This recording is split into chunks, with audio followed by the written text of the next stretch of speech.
I'm sorry, this just isn't working. It's not you, it's me. Hi folks, I'm Matt and welcome to My Expanded Universe, a show where I go through the entire EU in chronological order as best I know how. Folks, it's time to start with some Star Wars tales. And you're going to go to issue 24 and you're going to read the story called Mark. It's written by Rob Williams and it's basically Sidious sending Maul on a mission, which of course is going to end up being a test. Now the story in and of itself was actually pretty good. So if you love Maul, yeah, definitely you need to read this. Now, does it affect or impact anything else within the expanded universe? No, not really. It's just a one-off mission. But for the briefness of it, it's actually a pretty good story. I did enjoy it. So after that, it's time to go to a comic book, webcomic that you may not can find anymore. I hate to do this to you, but it's called Prelude to Rebellion, and it's issue number 0. It was written by Pete Janes, and it's an online preview of what was going to be an upcoming comic book, a Star Wars ongoing series.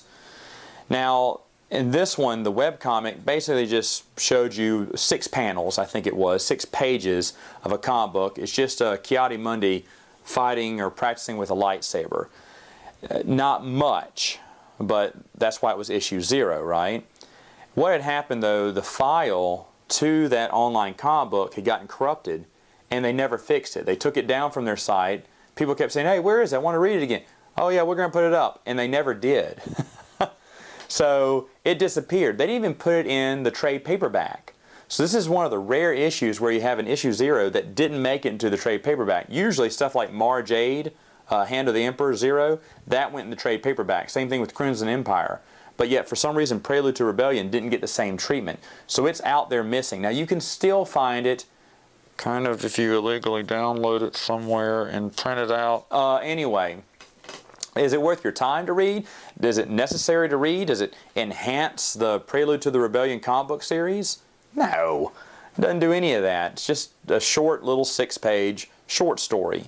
To be honest, it wasn't even all that good. Now, I got it because anything that was coming out at the time online, I was copying, printing, and keeping it for my own collection because I like to have hard copies of everything. I've always been that way. So, Prelude to the Rebellion, I think you can find it. I'm sure you can find it online somewhere if you really want it, okay? It's not necessary, but it would come next in the chronology here, or my chronology at least. So of course, obviously you know what I'm going to talk about next, right? The Prelude to the Rebellion series.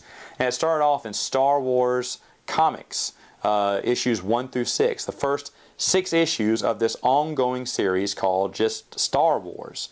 And Prelude to the Rebellion was its short mini-series. It was written by Jane Stranad, and it's basically focusing on Ki-Adi-Mundi returning to his home planet. And that's what issues 1, 2, and 3 cover. Issues 4, 5, and 6 kind of recount his past memories on how he grew up and became a Jedi in the first place. So a lot of these timelines will say, hey, you got to read Prelude to Rebellion 4, 5, and 6 right after Darth Bane. You know, wait, what? No, I'm not going to let you do that. Just read Prelude to Rebellion 1 through 6 all together in one sitting at this time and you'll be fine. Now, what did I think about Prelude to Rebellion? Well, not much happens in it, obviously, but I did love this. They have a Star Wars comic book, right? It's called Star Wars. It's going to be ongoing. Surely you'd want to put a big name in there, right? Maybe a Obi-Wan story or a Luke Skywalker story, or heck, give us another friggin' Darth Vader mini-series for crying out loud. No. They went a different route. And they took a character that none of us knew anything about in Ki-Adi-Mundi. Because let's be honest, folks, he looks like a conehead from SNL. Alright, obviously. But they took this character that no one really knew who he was, what he was about, and they gave you this beautiful backstory about him. And I loved that. It's one of the reasons that I do like the prequel era. It brought out characters from the movie, gave them personalities. That's one of the things as us, as Expanded Universe fans, we want to know, right? We want to know about that little side character. We want to know about that little guy. Even though they only got, what, Arsene got like 2 seconds worth of screen time, and yet there's way more stuff in the EU than there ever was with her in the films. So that's the kind of thing I like, and this is exactly a great example of that. So again, good job by Dark Horse. All right, folks, that is all the time I have for today. We will be back next week with another video.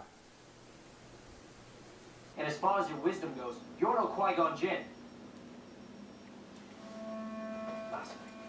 Forgive me, I didn't mean, I know. Watching this again, huh? This is like 47 times. Hello? Yups. You drinking again, huh? What have you done today? Besides the dead birds that are on the side of the road. You know, you're not a cat. You don't have to show me every time you make an accomplishment like that. Like, what does that even accomplish? It's like I don't even exist anymore. You don't even look at me. I mean, we haven't had a real conversation. At least give me the courtesy of saying something. I see. You're giving me the silent treatment. Alright. Don't mind me. I'll be out if you need me. In fact, don't even call. I'm going to stay with my mother's. Alright? Real mature. Real mature.